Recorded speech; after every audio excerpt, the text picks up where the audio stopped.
is pulled out. It is dragged out like a skewer is dragged through wet wool, tearing everything in its path.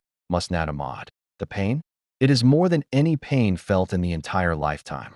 More than being stabbed. More than being burned.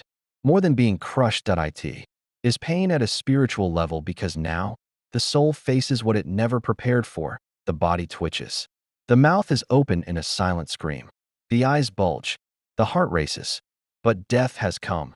And this was only the beginning to the journey of the cursed. So now that the soul has been violently snatched from the body by the angel of death, it begins a journey, a horrifying journey. The angels of punishment wrap this wicked soul in a shroud from hellfire, a cloth so rough, so filthy, so foul-smelling, that the stench alone causes every angel between the heavens and the earth to curse this soul as it ascends. The Prophet Muhammad said, when the evil soul is taken, it is wrapped in a rough cloth, emanating a stench more offensive than any corpse on earth. The angels say, what is this vile soul? Hadith Musnadamad. The soul is now carried upwards toward the first heaven, and with it come angels who were assigned to document all of its deeds. But when they reach the gate of the first heaven, the angels guarding it ask, who is this soul? This filthy, rotten creature? The response comes, but without honor. This is so and so, son of so and so. Names are mentioned, but not with dignity.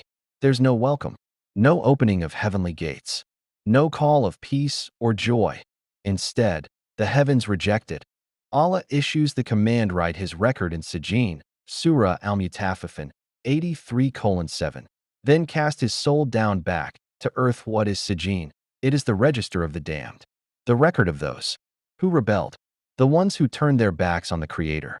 A dark, suffocating prison deep beneath the earth. And so, just as the soul was taken up, now it is hurled back down, thrown like garbage, crashing into the body in the grave below. The Prophet described this moment. The gates of heaven will not be opened for them, and they will not enter paradise until a camel passes through the eye of a needle. Surah Al-Araf 7:40. Can you imagine the humiliation? This soul, which thought itself too important to bow in salah, too proud to obey its Lord, too distracted by the dunya to remember death, is now thrown back like filth, and it lands in a grave that is darker than night, more terrifying than anything it imagined in life. There is no soft soil. There is no peace, no comfort, no final goodbye. The grave is not a place of rest for the disobedient. It is the beginning of the torment. And now comes the real questioning, that the interrogation in the grave. Munkar and Nakir, the cursed soul lies motionless in the grave, alone, helpless. The world above has already moved on. The loved ones have walked away. The dirt has settled. The tears have dried. But underneath that soil, a far more terrifying reality is unfolding. Suddenly the silence is broken. The earth trembles. The grave tightens and squeezes the body with a crushing force. The ribs interlock. Pain shoots through what remains of the soul's connection to the body. Then two terrifying beings appear. They are Munkar and Nakir, the two mighty angels appointed by Allah to interrogate every soul in the grave. These are not the gentle angels of mercy. These are dark, fearsome, and brutal, their eyes blazing like fire, their voices thundering like thunder, their presence more horrifying than any nightmare.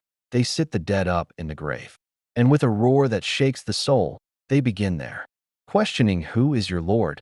The wicked soul stammers. Confused, terrified, he tries to answer, but he can't. He spent his life chasing money, fame, pleasure, but never acknowledged his Creator. He heard of Allah, but he chose to ignore him. And now, with trembling lips and a broken voice, he replies, I don't know. Then the second question comes, what is your religion? He hesitates again. His heart beats wildly.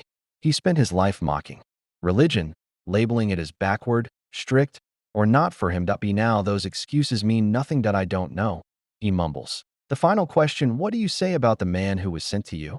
They mean Prophet Muhammad. But this man never studied his seerah, never followed his teachings, never loved him, never defended his honor. I heard people say something. I said what they say wrong. All three answers wrong. Suddenly, a voice is heard from the heavens. He has lied. Prepare his place in the fire. The punishment begins. A door to hell is opened for him. Flames rise up. Hot winds pour in. His grave becomes a furnace. His bedding is from hell. His clothes are from hell. His pillow is fire. His mattress is burning coal, the prophet said. The prophet said, for the disbeliever or the hypocrite, the grave will be made narrow until his ribs are crushed together. Termiti, snakes, and scorpions emerge. Blazing hammers strike his head. Screams fill the grave, but the world above hears nothing. This is not a legend. This is not a horror movie. This is real, promised by the one who never breaks his promise. And this